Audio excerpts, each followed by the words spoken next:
Hi, Michael Meier, Sotheby's International Realty, and I had to create this quick message because I'm getting so many phone calls right now about what the Mamdani mayor win means for real estate in New York City.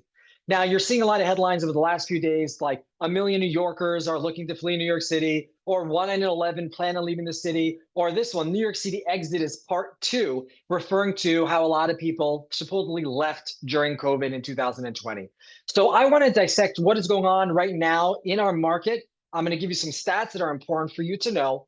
And if you're interested in getting this information on a weekly basis, please sign up for my weekly update. I started this during COVID to give people the transparency, as people were obviously very anxious back then about the value of their home, and they wanted a weekly update. How many properties got listed? How many properties went into contract? And what's going on in the market? Now, let's jump in, first of all, and see what happened during COVID.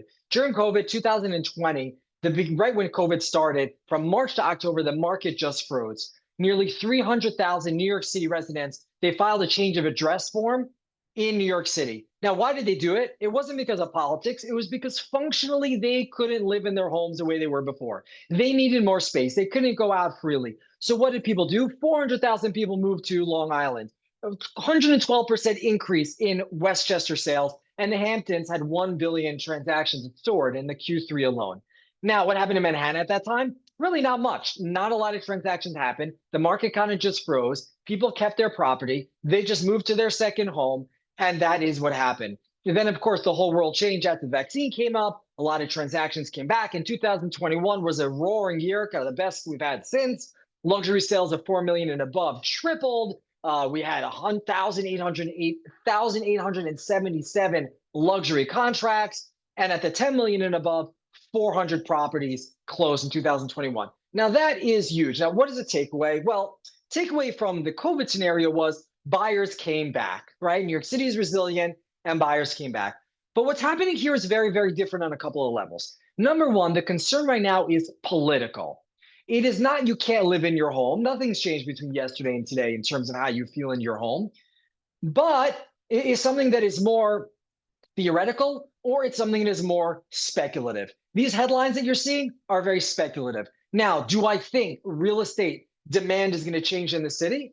Maybe, but it's going to depend on a few things. I believe it'll change based on policy. So if you find that the mayor comes in and somehow is able to tax the rich, so to speak, significantly more, then yes, you're going to see people make a move. If he has policies that affect public safety, yes, of course, I think you're going to see some changes. But right now, where we are right now, is just a bunch of talking points for somebody that wanted to get elected, like him or not. I don't think people are going to go and move next week and go through that whole process because of it at this point in time. Now, is what I'm saying backed up by any stats? Well, yeah, it actually is, because over the last few weeks, if you were following me on a weekly level on my feedback, you would have seen, let's start off with the last 30 days. 30.8% more properties went into contract in the last month.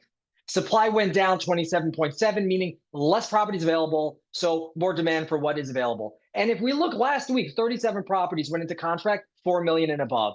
That's 6 more than the week before, and this marks 3 straight weeks where we have over 30 properties going into contract, over 4 million. That's significant. That's well above what happened last year at the same time. So are people not purchasing properties in New York City because Mamdani had the likelihood of winning? No, you still have people moving forward and purchasing those contracts. What do I recommend you do with this data? Number one, start following things on a weekly level, put your ear to the street, so to speak, which simply means sign up for my weekly update, reply here, send me a message, whatever it might be, and say, Michael, sign me up for your weekly update. Happy to put you on this list for as long as you want. I started creating this during COVID, and this is for a small group of people who really want to know what is going on in the market. Second of all, if you just want to see, are there transactions, are there trades happening for properties like yours, and what is your property worth? Simply reach out to me. I'm happy to share it with you. And thirdly, I get a lot of buyer inquiries. I've been doing this for 20 years, and I get a lot of people reaching out to me looking for homes all the time. If you want me to keep your property in mind, even in an off-market fashion, let me know. Let's have a quick conversation about your property, any renovations that you've done to it. Give me a little bit of the lay of the land, and I'll be happy to keep you in mind for anybody that we speak to. This is Michael Meier, Sotheby's International Realty. And lastly, if you want to diversify your real estate portfolio, reach out to me about Meier Capital. We purchase apartment buildings. We syndicate and have a fund for people looking to invest in real estate. We just closed on we just signed a contract on a 288 unit apartment building with really, really strong returns. And a lot of my New York City clients jump in with me on those deals. So please feel free to reach out to me if you're just curious to learn more about investing in other markets in multifamily fashion. And I'm happy to share information with you as well, purely for educational purposes or actually to invest. Thanks so much for watching. Let's talk soon.